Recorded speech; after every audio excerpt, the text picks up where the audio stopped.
Hello friends, कैसे हैं आप सब। आई होप आप सब अच्छे होंगे।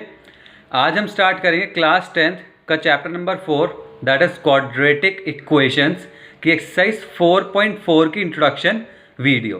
दैट इज़ 4.4 एक्सरसाइज के क्वेश्चन सॉल्व करने के लिए हमें जो भी इंपॉर्टेंट कॉन्सेप्ट्स पढ़ने होंगे वो हम सब इस वीडियो में कवर करेंगे। अगर आपने वीडियो ध्यान से देखी तो आप एक्सरसाइज 4.4 का हर एक क्वेश्चन अपने आप इजीली सॉल्व कर पाओगे। तो चलो वीडियो स्टार्ट करते हैं। अब देखो बच्चों, इंट्रोडक्शन वीडियो स्टार्ट करने से पहले मैं आपको बता देता हूँ कि इस वीडियो में हम कौन कौन से टॉपिक्स कवर करेंगे। तो बेसिकली जो हमने टॉपिक इस वीडियो में कवर करना है वो है हमारा नेचर ऑफ रूट्स। रूट्स की जगह आप ज़ीरोज़ भी कह सकते हो, ठीक है। तो आप इसे ज़ीरोज़ भी कह सकते हैं, आप इसे सल्यूशंस भी कह सकते हैं। दैट इज़ जो हमारी क्वाड्रेटिक इक्वेशन होगी उसके जो सल्यूशन होंगे उसका नेचर कैसा होगा। अब नेचर का मतलब क्या हुआ? नेचर का मतलब हुआ कि जो हमारे दो रूट्स आएंगे वो या तो क्या होंगे, डिस्टिंक्ट होंगे। पहला हमारा नेचर क्या हो गया, distinct. Two distinct real roots. Distinct का मतलब क्या होता है हमारा, डिफरेंट। दैट इज जो हमारे रूट्स आए अगर वो दोनों डिफरेंट आए तो वो एक टाइप का नेचर हो गया। सपोज एक आया हमारा 1/2 और एक आया हमारा 3/2, ये हमारे रूट्स आ गए तो हम क्या कहेंगे, ये डिस्टिंक्ट रूट्स हैं, दैट इज डिफरेंट रूट्स हैं। अब देखो सेकंड केस क्या होगा हमारा, टू इक्वल रियल रूट्स। कई बार ऐसा होता है जब हम क्वाड्रेटिक इक्वेशन को सॉल्व करते हैं तो उसके जो रूट्स आते हैं वो इक्वल आ जाते हैं। सपोज रूट्स आ गए 5/2 एंड 5/2, तो जब सोल्यूशन ऐसा आएगा तो हम कहेंगे कि इसका जो नेचर है क्वाड्रेटिक इक्वेशन का वो कैसा है, इक्वल रूट्स है, दैट इज इक्वल नेचर का है, two equal real roots. Third क्या हो गया हमारा, नो रूट्स। नो रूट्स का क्या होगा, जब हमारे रूट्स ही कंसिडर नहीं करेंगे हम, वो केस मैं आपको बताऊंगा, चिंता मत करना, ठीक है। तो अब स्टार्ट करते हैं वीडियोस को और स्टेप बाय स्टेप तीनों केस लेके मैं आपको एक्सप्लेन करूंगा।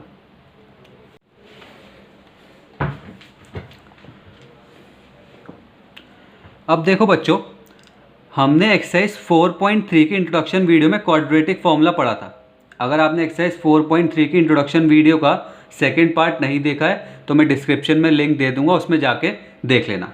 उसमें हमने क्वाड्रेटिक फॉर्मूला पढ़ा था और क्वाड्रेटिक फॉर्मूला होता है हमारा x equals to -b plus minus under root b square minus 4ac upon 2a। अब इसमें जो b स्क्वायर माइनस 4ac होता है दैट इज जो अंडर रूट के अंदर वैल्यू लिखी है, क्या लिखी है हमारी, बी स्क्वायर माइनस 4ac। इसे हम क्या कहते हैं, बी स्क्वायर माइनस 4ac को डिस्क्रिमिनेंट। ध्यान रखना ये वर्ड, इसे हम क्या कहते हैं, बी स्क्वायर माइनस 4ac जो पूरी वैल्यू है हमारी, इसे हम कहेंगे डिस्क्रिमिनेंट। डिस्क्रिमिनेंट जिसे हम डी से भी डिनोट करते हैं। अब देखो, अगर हमने डिस्क्रिमिनेंट फाइंड कर लिया तो इसके बेसिस पे हम बता सकते हैं कि नेचर ऑफ रूट्स कैसा होगा। ध्यान से सुनना, जब हम b square minus 4ac that is discriminant को फाइंड करेंगे तो इस वैल्यू, जो इसको सॉल्व करने के बाद जो वैल्यू आएगी हमारी, उसके बेसिस पे हम बता सकते हैं कि हमारा जो रूट्स का नेचर है वो कैसा होगा। दैट इज हमारे जो रूट्स हैं वो टू डिस्टिंक्ट रियल रूट्स होंगे, टू इक्वल रूट्स होंगे या फिर नो रूट्स होंगे। अब देखो पता कैसे चलेगा, जब आप बी स्क्वायर माइनस 4ac को सॉल्व करोगे तो हमारे पास क्या चीज़ आ सकती है भाई। जब हम इस वैल्यू को सॉल्व करेंगे हमारे पास न्यूमेरिकल वैल्यू आएगी, नंबर्स आएंगे। तो वो नंबर दैट इज़ मैं कह सकता हूँ जो हमारी d की वैल्यू है, या तो वो d की वैल्यू 0 से बड़ी आएगी भाई। जब हम इसे सॉल्व करेंगे तो या तो d जो है वो पॉजिटिव आएगा, आप पॉजिटिव भी कह सकते हो, ठीक है ना, कि पॉजिटिव आएगा। या फिर क्या होगा, d की वैल्यू इक्वल्स टू 0 आएगी, या फिर क्या होगा, d की वैल्यू लेस देन 0 आएगी। भाई न्यूमेरिकल वैल्यू जो है वो तीन ही केस बन सकते हैं, या तो पॉजिटिव आएगी या इक्वल्स टू 0 या फिर नेगेटिव। तो पॉजिटिव वैल्यू के लिए मैंने लिख दिया d इज़ ग्रेटर देन 0, 0 के लिए तो d इक्वल्स टू 0, और नेगेटिव वैल्यू के लिए लिख दिया मैंने d इज़ लेस देन 0। अब जो बात बता रहा हूँ उसे ध्यान से सुन लेना, ये मैंने लिख दिया तीन केस, ठीक है। अब जो आपको बात मैं बता रहा हूँ सुनना, 5 मिनट में बिल्कुल टॉपिक क्लियर हो जाएगा। अब देखो बच्चों, मैंने यहाँ पे तीनों केस ले लिए जिसमें d is greater than 0, d is equals to 0 and d is less than 0। अब देखो क्वाड्रेटिक फॉर्मूला में मैंने इसे d कहा था, दैट इज़ डिस्क्रिमिनेंट मैंने इस वैल्यू कहा था। तो मैं एक एक करके इसमें वैल्यूज पुट करूँगा और हमारे तीन जो नेचर ऑफ रूट्स होते हैं जो मैंने आपको बताए थे वो हमारे पास आ जाएंगे। तो देखो पहला केस लेते हैं जिसमें d ग्रेटर देन 0 होता है। तो देखो जब मैं d की वैल्यू ग्रेटर देन 0 रखूँगा, लेट सपोज मैंने d को मान लिया कि हमारे पास d ग्रेटर देन 0 आ गया सॉल्व करने के बाद equals to 5, that is b square minus 4ac की वैल्यू आ गई हमारे पास 5। तो देखो हमारे पास क्या आया, हमारे पास आया minus b plus minus under root 5 upon 2a। अब इसे ध्यान से देखो, यहाँ पे प्लस और माइनस का साइन है, दैट मीन्स इसकी हमारी दो वैल्यूज हो गई, दैट इज एक वैल्यू हो गई हमारे पास minus b plus under root 5 upon 2a and minus b minus under root 5 upon 2a। अब देखो इसका मतलब क्या हुआ कि जब d ग्रेटर देन 0 होता है, या फिर आप कह सकते हो b square minus 4ac is greater than 0 होता है, तो हमारे पास क्या आते हैं, टू डिस्टिंक्ट रियल रूट्स। बात समझ में आ गई, टू डिस्टिंक्ट रियल रूट्स क्यों होते हैं। देखो जब मैंने सॉल्व करा, d जब हमारा पॉजिटिव आया तो मैंने यहाँ पे पॉजिटिव वैल्यू पुट करी, तो हमारे पास d की दो वैल्यूज आ गई। भाई ये डिफरेंट है इससे, ये चीज़ अलग है, ये चीज़ अलग है, क्यों, क्योंकि यहाँ पे प्लस का साइन है और यहाँ पे माइनस का। दैट मीन्स जब हमारा d इज ग्रेटर देन 0 होता है तो क्या होता है हमारे पास, टू डिस्टिंक्ट रियल रूट्स। तो एक केस तो हमारा सॉल्व हो गया, हमें ये पता चल गया कि हमारे टू डिस्टिंक्ट रियल रूट्स कब आते हैं, जब d की वैल्यू ग्रेटर देन 0 होती है, या फिर आप कह सकते हो कि b square minus 4ac greater than 0 होता है। अब देखो सेकंड केस देखते हैं। सेकंड केस क्या है हमारा, d इज इक्वल्स टू 0। तो देखो d इक्वल्स टू 0 यहाँ पुट कर देते हैं, that is b square minus 4ac की वैल्यू हमें क्या पुट करनी है, 0। तो देखो 0 को पुट कर देते हैं यहाँ पे, तो हमारे पास क्या आ गया, minus b plus minus b square minus 4ac की जगह 0, तो अंडर रूट 0 अपॉन 2a। तो सॉल्व करने के बाद हमारे पास क्या आया, माइनस बी अपॉन 2a। भाई प्लस माइनस अंडर रूट 0 तो 0 ही होगा, तो हमारे पास वैल्यू क्या आ गई, माइनस बी अपॉन 2a।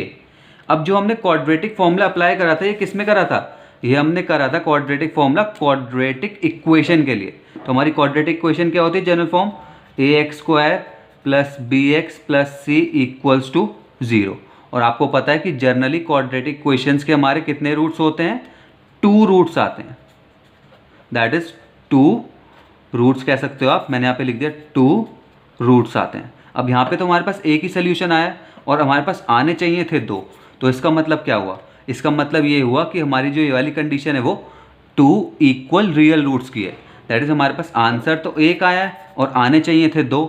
इसका मतलब जो हमारा ये आंसर है ये सेम है, दैट इज हमारे दो रूट्स क्या होंगे, माइनस बी अपॉन 2a और minus b upon 2a। That is ये वाली कंडीशन हमारी कौन सी हो गई, 2 इक्वल रियल रूट्स। बात समझ में आ गई। जब हमने यहाँ पे d इक्वल्स टू 0 पुट करा तो हमारे पास सॉल्व करने के बाद क्या है, minus b upon 2a। That is हमारे पास सिर्फ एक सिंगल वैल्यू आई, लेकिन हमें पता है कि क्वाड्रेटिक इक्वेशंस की हमारी दो वैल्यूज होती हैं या फिर 2 रूट्स होते हैं। तो इसका मतलब क्या हुआ कि जो ये हमारा एक रूट आया है सॉल्व करने के बाद, ये इक्वल है। इक्वल का मतलब क्या हुआ कि सेम रूट्स हैं, सेम रूट्स यानी कि माइनस बी अपॉन 2a और माइनस बी अपॉन 2a। इतनी बात समझ में आ गई। एक एग्जाम्पल के थ्रू भी समझ लो, अगर सॉल्व करने के बाद मेरे पास d इक्वल्स टू 0 रखने के बाद सपोज एक वैल्यू आती 1/2, इसका मतलब उस क्वाड्रेटिक इक्वेशंस के दो रूट्स क्या होते, 1/2 एंड 1/2। क्यों, क्योंकि इक्वल रूट्स होते हैं, that is d equals to 0 हो जाता। अब देखो थर्ड केस समझ लेते हैं। थर्ड केस क्या है हमारा, d इज लेस देन 0। तो देखो इसमें मुझे क्या करना पड़ेगा, d इज लेस देन 0 रखना पड़ेगा।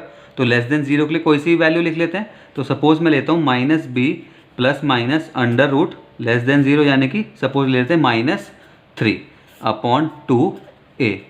अब आप मुझे एक बात बताओ, मैंने यहाँ पे लिखा है अंडर रूट के अंदर नेगेटिव वैल्यू, क्या ये पॉसिबल है कि अंडर रूट के अंदर नेगेटिव वैल्यू आ जाए? क्या ये पॉसिबल है? बिल्कुल भी नहीं।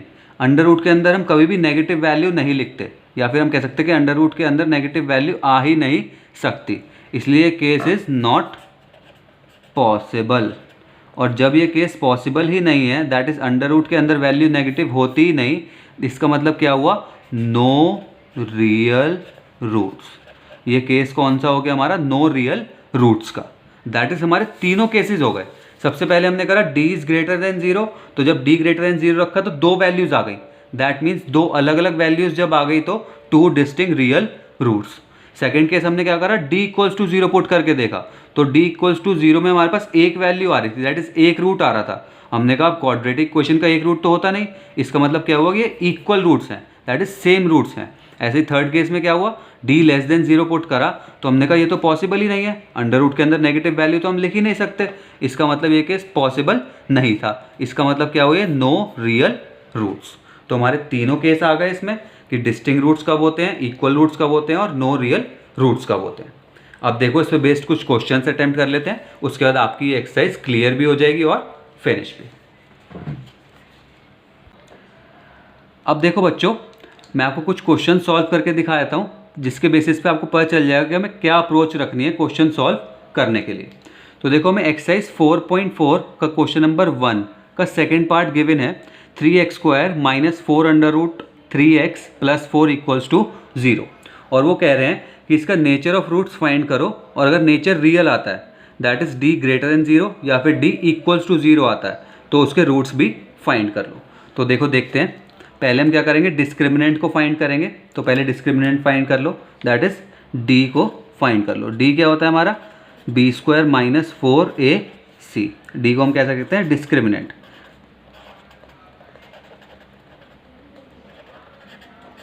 ठीक है, तो देखो b² माइनस 4ac, हमें पहले b, a और c की वैल्यू पता होनी चाहिए। तो हम क्या करेंगे, इस इक्वेशन को ax² plus bx plus c equals to 0 से कंपेयर कर लेंगे, that is general form of quadratic equation से कंपेयर कर लेंगे। तो हमारे पास a की वैल्यू क्या आ जाएगी, a equals to 3, b equals to minus 4 root 3 and c equals to 4। अब जब ये आ गई तो d फाइंड कर लो। d क्या है हमारा, d equals to b² that is minus 4 root 3 whole square minus 4a क्या है हमारा 3 और c क्या है हमारा 4। तो देखो फाइंड कर लो, देखो नेगेटिव तो पॉजिटिव हो जाएगा स्क्वायर से, 4 4 से 16 एंड 16 इंटू 3 इज 48। ये समझ में आ गया कैसे निकाला मैंने। देखो 4 रूट 3 का माइनस 4 रूट 3 का स्क्वायर करना था, तो माइनस का स्क्वायर तो पॉजिटिव हो गया, 4 का स्क्वायर होता है 16 और रूट 3 का स्क्वायर इज 3, तो 4 into 3 is 48 minus 4 3 is 12 and 12 into 4 is 48, that is plus 48 और माइनस 48। तो हमारा d क्या आ गया, इक्वल्स टू 0। जब d की वैल्यू इक्वल्स टू 0 आ गई तो इसका मतलब क्या होता है कि जो हमारे रूट्स हैं वो क्या हैं, equal, that is equal real roots. जो हमारी वैल्यू आ गई वो क्या आ गई, 2 इक्वल रियल रूट्स। अब वो कह रहे हैं कि रूट्स को फाइंड करके भी दिखा दो, तो बहुत ईजिली फाइंड कर लेंगे। कैसे फाइंड करोगे, क्वाड्रेटिक फॉर्मूला की हेल्प से। तो देखो क्वाड्रेटिक फॉर्मूला अप्लाई करते हैं और फाइंड कर लेते हैं। क्वाड्रेटिक फॉर्मूला क्या होता है हमारा, हमें x की वैल्यू निकालनी होती है, equals to minus b plus minus under root b² minus 4ac upon 2a। अब हमने a, b और c की वैल्यू तो निकाल ली, इसमें पुट करनी है सिर्फ, तो देखो पुट कर लेते हैं। तो देखो b की वैल्यू क्या है हमारी, माइनस 4 रूट 3, तो हम b की जगह क्या रख देंगे, minus 4 root 3 plus minus under root b² minus 4ac। इसे अब b की वैल्यू और 4ac की वैल्यू में पुट मत करना, हमने b² माइनस 4ac फाइंड कर लिया, क्या आ रहा था 0, तो हम यहाँ पे डायरेक्ट क्या लिख देंगे 0 अपॉन 2, a की वैल्यू क्या है हमारी 3, तो a की वैल्यू आ गई हमारी 3। अब क्या होगा, सिंपली से सॉल्व कर लो। तो देखो माइनस माइनस तो प्लस हो जाएगा, तो ये आ जाएगा हमारा plus 4 root 3 upon 6, 2 into 3 is 6। तो जब इसे सॉल्व करेंगे तो क्या होगा, देखो 2 से कैंसिल आउट हो जाएगा, 2 अपॉन 3, तो ये क्या आ गया हमारा 2 रूट 3 अपॉन 3। अब मैं 3 को कैसे लिख सकता हूँ, रूट 3 मल्टीप्लाई बाय रूट 3, तो मैं इसे क्या लिखूंगा 2 root 3 upon root 3 multiply by root 3, तो रूट 3 से रूट 3 कैंसिल आउट हो जाएगा, तो हमारी वैल्यू क्या आ जाएगी 2 अपॉन रूट 3। अब देखो x की वैल्यू आ रही है सिर्फ 1, लेकिन हमें पता है कि जब d इक्वल्स टू 0 आ रहा था दैट इज इक्वल रूट्स होंगे। तो इक्वल रूट्स का मतलब कि जो हमारे दोनों रूट्स होंगे उन दोनों की वैल्यू क्या होगी, 2 upon root 3 and 2 upon root 3। तो हमारे जो दोनों रूट्स हो गए वो कौन से हो गए, 2 upon root 3 and 2 upon root 3। समझ में आ गया वाला क्वेश्चन। सिंपली कुछ नहीं करना था, पहले हमने नेचर ऑफ रूट्स को फाइंड करा, उसके बाद रूट्स फाइंड कर लिए क्वाड्रेटिक फॉर्मूला की हेल्प से। अब देखो एक और क्वेश्चन सिखाता हूँ, उसके बाद हमारी इंट्रोडक्शन वीडियो फिनिश हो जाएगी। अब देखो फ्रेंड्स, आपको एक और क्वेश्चन सिखाता हूँ, बहुत अच्छा क्वेश्चन है जो हमें गिवन है एक्सरसाइज 4.4 के क्वेश्चन नंबर 2 का सेकंड पार्ट। इसके सेकंड पार्ट में वो क्या कह रहे हैं कि k की वैल्यू फाइंड करो अगर इस इक्वेशन के जो रूट्स हैं वो हमारे इक्वल रूट्स हैं। दैट इज अगर इस इक्वेशन के इक्वल रूट्स हैं तो find the value of k की वैल्यू को फाइंड करो। तो देखो बहुत सिंपल है, हम क्या करेंगे इसमें d निकालेंगे। d इक्वल्स टू क्या होता है हमारा बी स्क्वायर माइनस 4ac और उसे इक्वल्स टू 0 पुट कर देंगे क्योंकि इक्वल रूट्स का मतलब क्या होता है d की वैल्यू हमारी 0। तो हम बेसिकली क्या करेंगे बी स्क्वायर माइनस 4ac को इक्वल्स टू 0 पुट कर देंगे। अब हमें a b और c की वैल्यू चाहिए पहले, तो देखो वो निकालते हैं। कैसे निकालेंगे, अब आप ध्यान से देखो, ये जो हमारी इक्वेशन गिवन है यहाँ तक समझ में आ गया ना। अब ध्यान से देखना, जो हमें इक्वेशन गिवन है वो स्टैंडर्ड फॉर्म में गिवन नहीं है, तो पहले इक्वेशन को स्टैंडर्ड फॉर्म में कन्वर्ट कर लेते हैं। तो देखो मैं क्या कर रहा हूँ, ब्रैकेट ओपन कर रहा हूँ, तो ये आया हमारा k x square minus 2kx plus 6 equals to 0। That is standard form में कन्वर्ट हो गया क्योंकि ये एक्स स्क्वायर वाला ये हमारा एक्स स्क्वायर वाली टर्म हो गई, ये एक्स और ये कांस्टेंट। अब हम क्या करेंगे, इस इक्वेशन को कंपेयर कर लेंगे general form of quadratic equation से। That is a x square plus b x plus c equals to 0 से। जब हमने कंपेयर करा तो हमारे पास a की वैल्यू क्या आई, a इक्वल्स टू के आ गया, b की वैल्यू क्या आई, b equals to minus 2k आ गया एंड c की वैल्यू क्या आई 6। अब हमारे पास a की वैल्यू भी आ गई, b की वैल्यू भी आ गई और c की भी, तो हम क्या करेंगे इसमें पुट कर देंगे बी स्क्वायर माइनस 4ac और उसे इक्वल्स टू 0 पुट कर देंगे। तो आप क्या कहोगे, सिंस द गिवन इक्वेशन, जो हमें इक्वेशन गिवन है हैज़ इक्वल रूट्स, जो हमें इक्वेशन गिवन है उसके इक्वल रूट्स हैं, सो उसकी वजह से क्या होगा d is equals to 0। That is d हमारा 0 हो जाएगा। तो d 0 का मतलब क्या हुआ, b square minus 4ac equals to 0 हो जाएगा। अब हम क्या करेंगे, वैल्यूज पुट कर देंगे। तो देखो b की वैल्यू क्या है हमारी माइनस 2k, तो minus 2k whole square minus 4, a की वैल्यू क्या है k और c की वैल्यू क्या है 6 इक्वल्स टू 0। तो देखो माइनस 2k का स्क्वायर क्या हुआ 4k स्क्वायर माइनस ये कितना हो गया हमारा 24k इक्वल्स टू 0। अब देखो फ्रेंड्स, इसे नेक्स्ट पेज पे पहले कॉपी कर लेते हैं।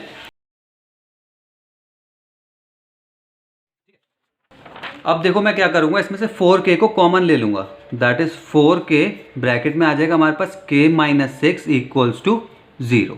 अब देखो इसमें क्या हुआ, हमारे पास दो केस आ गए। फर्स्ट केस क्या हुआ हमारे पास, पहले मैं 4k को इक्वल्स टू 0 इक्वेट करूंगा और सेकंड केस में k माइनस 6 को इक्वल्स टू 0 इक्वेट करूंगा। तो हमारे पास क्या हो गया, दो केस आ गए। That is 4k is equals to 0 and k minus 6 equals to 0। तो देखो फर्स्ट केस को हम सॉल्व कर लेते हैं। फर्स्ट केस से हमारे पास क्या आया, k is equals to 0 upon 4 और हमें पता है कि 0 अपॉन एनीथिंग इज 0 होता है। तो हमारे पास k की वैल्यू क्या आ गई फर्स्ट केस में 0। और देखो सेकंड केस में क्या हुआ हमारे पास, सेकंड केस में हमारे पास k इज इक्वल्स टू 6 आ गया। दैट इज k की हमारे पास टू वैल्यूज आ गई, एक तो आया k इक्वल्स टू 0 एंड एक आया k इक्वल्स टू 6। अब आप सोचो क्या हमारे पास k इक्वल्स टू 0 पॉसिबल है, देखो चेक कर लेते हैं।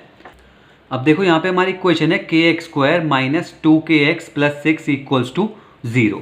अगर मैं यहाँ पे k इक्वल्स टू 0 पुट कर देता हूँ, दैट इज हमारी एक्स स्क्वायर वाली टर्म फिनिश हो जाएगी। दैट मीन्स ये जो हमारी पूरी इक्वेशन है ये क्वाड्रेटिक ही नहीं रहेगी। मैं कह रहा हूँ आपसे, जब हम k x square minus 2kx plus 6 equals to 0 में अगर मैंने k को 0 पुट कर दिया तो ये पूरी टर्म तो हमारी नेग्लेक्ट हो जाएगी ना, फिनिश हो जाएगी। तो हमारे पास क्या हुआ, एक क्वाड्रेटिक इक्वेशन ही नहीं रहेगी। That means k equals to 0 हमारा पॉसिबल नहीं है। तो हमारी एक सिंगल वैल्यू ही आएगी बस k की, वो क्या आएगी 6। ठीक है, तो आप कह सकते हो यहाँ पे कि k equals to 0 is not possible because then the equation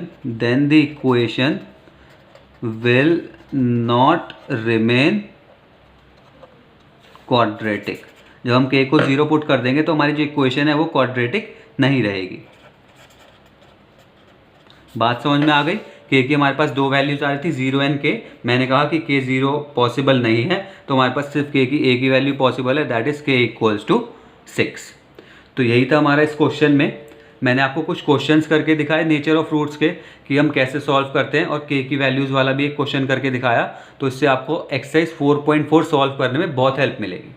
ठीक है, तो अगर आपको वीडियो पसंद आए तो लाइक करना, शेयर करना, चैनल को सब्सक्राइब कर लेना, बेल आइकन दबा देना। और इस क्वेश्चन में से, इस चैप्टर में से, इस एक्सरसाइज में से कोई भी प्रॉब्लम हो तो कमेंट बॉक्स में ज़रूर पूछ लेना। इस वीडियो में यही था, नेक्स्ट वीडियो में मिलते हैं। Thank you.